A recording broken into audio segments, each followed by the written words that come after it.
मना नहीं है। तुलसी का दल तुलसी के पौधे से उतार लो, मना नहीं है। पीपल का पत्ता पीपल के वृक्ष से उतार लो, मना नहीं है। आंवले का पत्ता आंवले का फल वृक्ष से उतार लो, मना नहीं है। पर इतना शिव महापुराण की कथा कहती है कि बेलपत्री का वृक्ष की डाली नहीं टूटना चाहिए, आंवले के वृक्ष की डाली नहीं टूटना चाहिए, तुलसी के पौधे की डाली नहीं टूटना चाहिए। ये डाली अगर टूटती है तो जीव कितना भी दान करा हो, कितना भी पुण्य करा हो, कितना भी सत्कर्म करा हो, वो सब व्यर्थ चले जाता है, उसका कोई फल नहीं। आपको अगर बेलपत्र की जरूरत है, आप बेलपत्र लिए और बेलपत्र की आपको जरूरत है, डाली में से बेलपत्र तोड़ो ना, डाली क्यों तोड़ना,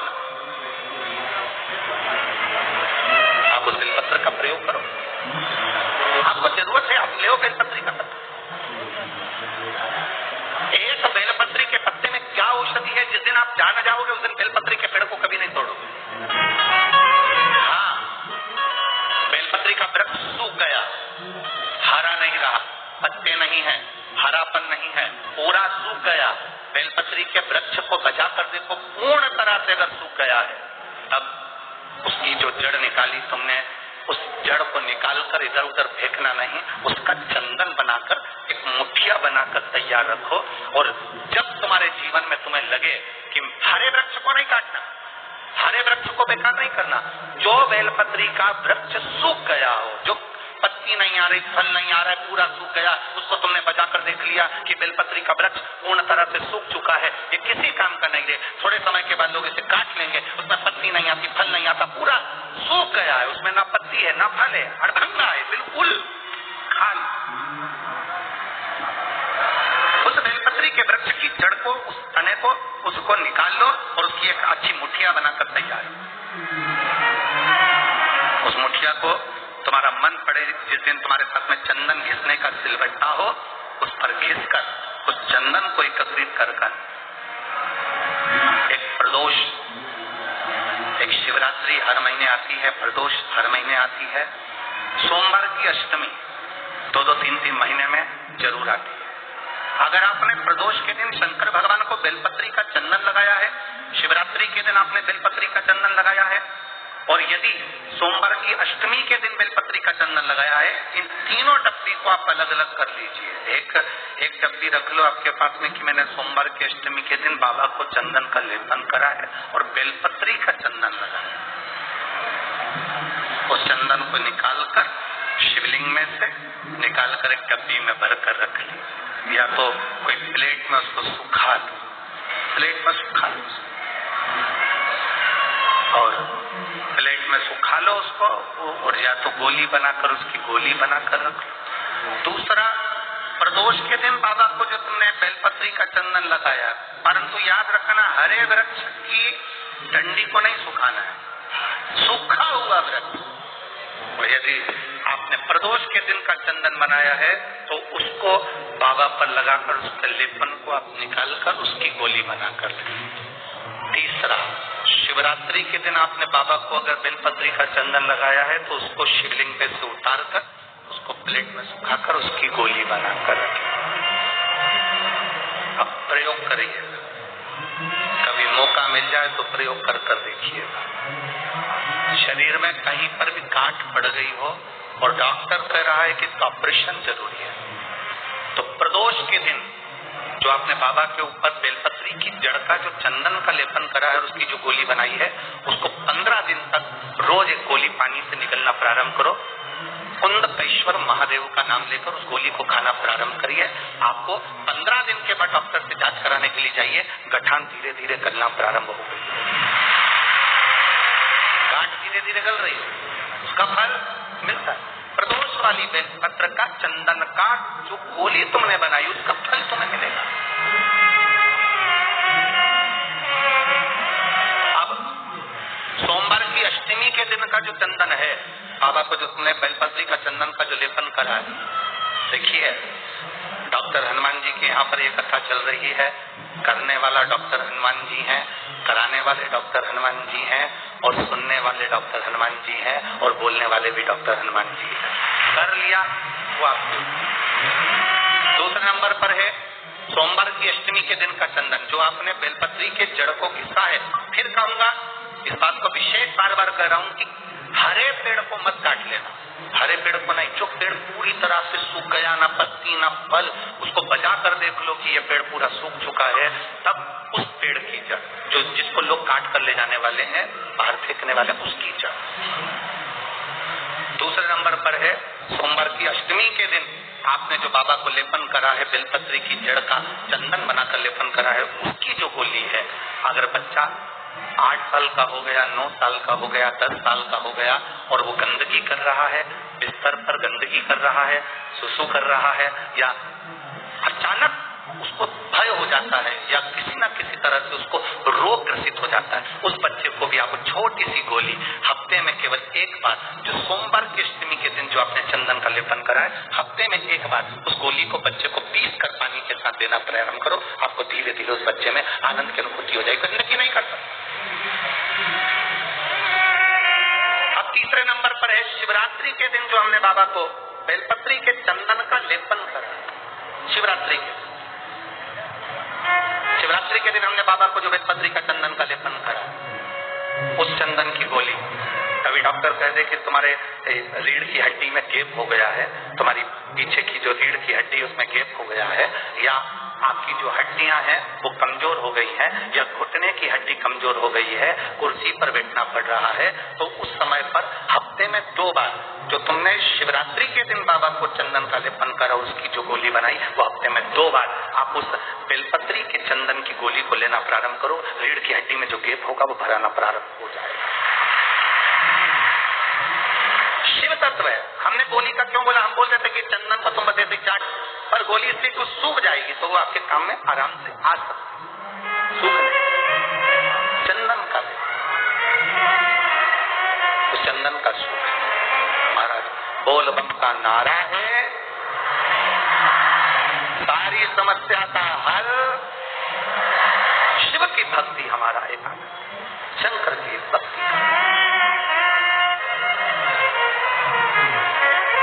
पूजन करते समय, तुलसी को जल चढ़ाते समय, अभिषेक पूजन करते समय, घर में आप पूजन कर रहे हैं उस समय पर तुलसी को जल चढ़ा रहे हो, उस समय पर पीपल की पूजन कर रहे हो, उस समय पर बेलपत्री का पूजन कर रहे हो, उस समय पर आंवले का पूजन कर रहे हो, उस समय पर या कोई पूजन भजन आप कर रहे हैं, उस समय पर दरवाजे पर अगर 3 सामने खड़े हो जाते हैं तो ये समझ लेना कि आपकी पूजा को भगवान ने स्वीकार कर लिया।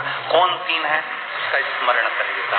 पहला, पूजन करते समय, भगवान की आराधना करते समय अंदर मंदिर में अपने घर में बैठकर आप भगवान निला रहे हैं, भगवान की पूजन कर रहे हैं, अर्चना कर रहे हैं, सेवा कर रहे हैं, माला जाप कर रहे हैं, पूजन अर्चना कर रहे हैं, तुलसी को जल चढ़ा रहे हैं, उस समय पर 3 का दर्शन अगर आपको हो जाता है, आपके दरवाजे पर अगर आ जाते हैं तो आपका समझ लेना पूजा स्वीकार हो गया। पहले नंबर पर पूजन करते समय दरवाजे पर गौ माता आकर खड़ी हो जाए, समझ लो तुम्हारा पूजन सफल हो गया।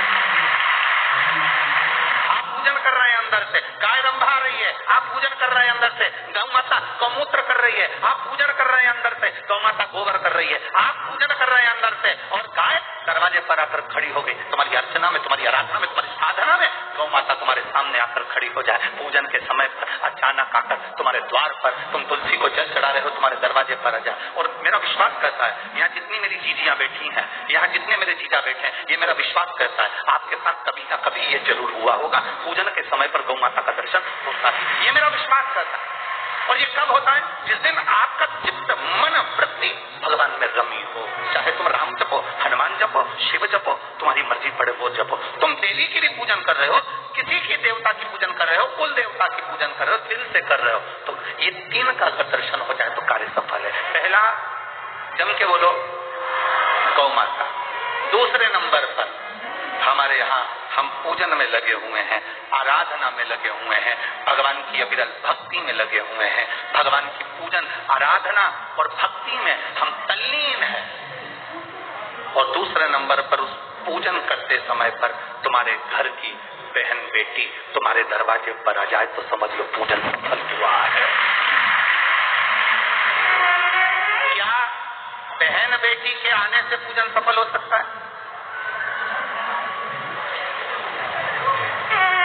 लिखा हुआ है महाराज जी, आप बड़ी बातें कहते हो?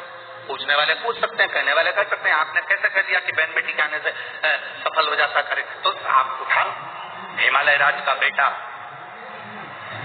बाणासुर से दोस्ती कर लेता, माता पार्वती का भाई बाणासुर से दोस्ती कर लेता है, और दोस्ती कर लेता है तो उसके चुंगल में फंस जाता है, बाणासुर के चुंगल में भाई संकट में आ जाता है। आज हिमालय राज और मैनावती दोनों बैठकर भगवान की आराधना कर रहे थे, इतने में पार्वती का आगमन हो जाता है।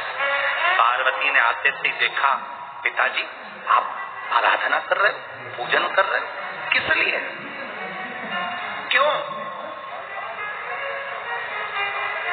मैनावती ने कहा तेरा भाई संकट में घिरा हुआ है।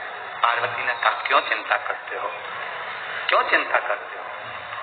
पिताजी मैं आई हूं ना, चिंता मिटा दूंगी, चिंता मिटा दूंगी, आप चिंता ना करें। क्या हुआ? बाणासुर तेरे भाई को कष्ट दे रहा है। बेटी पार्वती ने संकल्प ले लिया, उस बाणासुर का अंत मैं करूंगी। ना भगवान ब्रह्मा बाणासुर को मार सके, ना भगवान कृष्ण बाणासुर को मार सके। बाणासुर की कन्या भगवान कृष्ण के पास में, वहां उनके पुत्र के पास में गई भगवान कृष्ण का युद्ध बाणासुर के साथ, वह 1000 हुआ तो बाणासुर को भगवान कृष्ण नहीं मार सके। बाणासुर को न नारायण मार सके, न ब्रह्मा मार सके, बाणासुर को न शंकर मार सके, क्योंकि शिव ने तो कर दिया था। बाणासुर को केवल मारा है तो माता पार्वती अर्ध कुंवारी बनकर संहार कर चली जाती है। कोई तुमसे पूछे कि सियोर वाले महाराज ने कहा कि बहन बेटी के पूजन करते समय अगर बहन बेटी आ जाती है, पूजन करते समय हमारे घर की बहन बेटी, तुम्हारे कुल की बहन बेटी, तुम्हारे घर की बहन बेटी तुम्हारे दरवाजे पर आ गई, भले तुम उसको कुछ दो मत दो, पर बहन बेटी अगर तुम्हारे पूजन के समय पर तुम्हारे घर, क्यों आप लोगों के ऐसा नियम है कि नहीं हमको नहीं मालूम। हमारे यहाँ तो ऐसा नियम है कि जब भी घर में कोई बड़ा आयोजन होता है, शादी होती है, फंक्शन होता है, कोई उद्यापन होता है, कोई चीज बड़ी करते हैं, तो सबसे पहले फोन बहन बेटी को लगाते हैं कि हमारी बहन हमारे यहाँ आए, हमारी बेटियां, हमारी नंदे हमारे यहाँ आए, हमारी बुआ हमारे यहाँ आए। अब पूछोगे गुरुजी ये प्रसंग बहन बेटी को बुलाने का तो भगवान कृष्ण के यहाँ से चालू हुआ।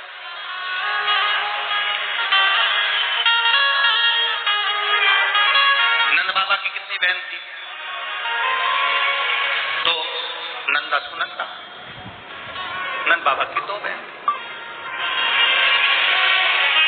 एक बहन को मालूम पड़ा कि यशोदा जी को संतान होने वाली है, तो एक ने दूसरी से कहा भाभी को संतान होने वाली है, तू कब जाएगी? बहनों में बड़ा प्रेम रहता है, मायके जाने से पहले फोन पे बात कर लेती, तू कितनी तारीख को जाएगी? वो बोलती है कि मैं इतनी तारीख को, मैं थोड़ा सा बाद में आ जाऊंगी, तू चली है ना, फिर मैं आ जाऊंगी। अब भाभी को कोई नहीं है संभालने वाला, तो जापा तो अपने को संभालना पड़ेगा, डिलीवरी तो अपने को देखना पड़ेगी। एक काम कर, 15 दिन पहले तू संभाल लेना, 15 दिन बाद मैं संभाल लूंगी। हाँ ठीक है। नंदा सुनंदा दोनों ने आपस में बात कर ली कि भाभी को संतान हो तो आ गई नंदा, नंद बाबा की बहन नंदा आकर घर में रहने लगी, और भाभी को जब जापा हुआ तो सबसे पहले नंदा भगवान को हाथ जोड़कर कहती है, बाबा ऐसी कृपा करना, ये बाबा ऐसी कृपा करना, मेरे भैया के यहाँ 60 साल के बाद तो औलाद हो रही है, तो ऐसी कृपा करना कि उनके घर में लड़का हो जाए। और नंदा हाथ जोड़ती जोड़ती जोड़ती जोड़ती यशोदा जी के कक्ष में गई, और जो कक्ष में गई जाकर जो दर्शन करा तो लाला का दर्शन था। नंदा खुश हो गई, थाली उठाकर बजाने लगी कलदार से, और एक थाली को उठाकर उस नंदा ने बजाया, थाली को उठाकर, कांसे की थाली, पीतल की थाली, तांबे की थाली, जिसके घर में बजती थी उसके घर में शुभ संदेश आता था। आज के जमाने में स्टील बजता है।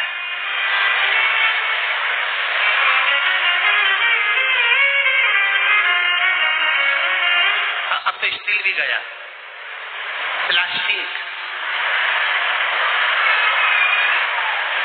अब वो बजता।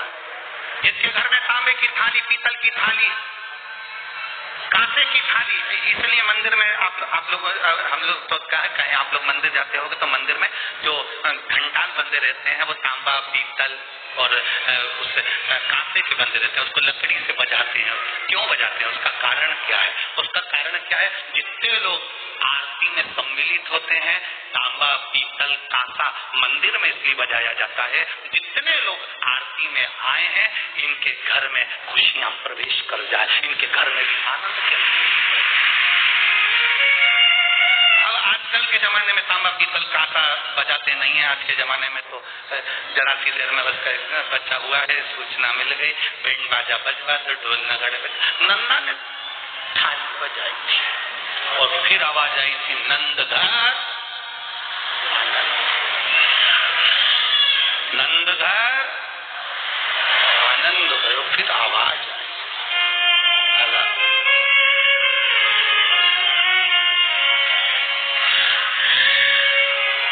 शिव तत्व का पूजन करते समय, भजन करते समय, स्मरण करते समय, आराधना करते समय, भगवान को भजन करते समय, तुलसी को जल चढ़ाते समय अगर ये तीन का आना तुम्हारे दरवाजे पर हो जाए, समझ लो तुम्हारा पूजन सार्थक हो गया, तुम्हारा भजन सार्थक हो गया। भजन सार्थक।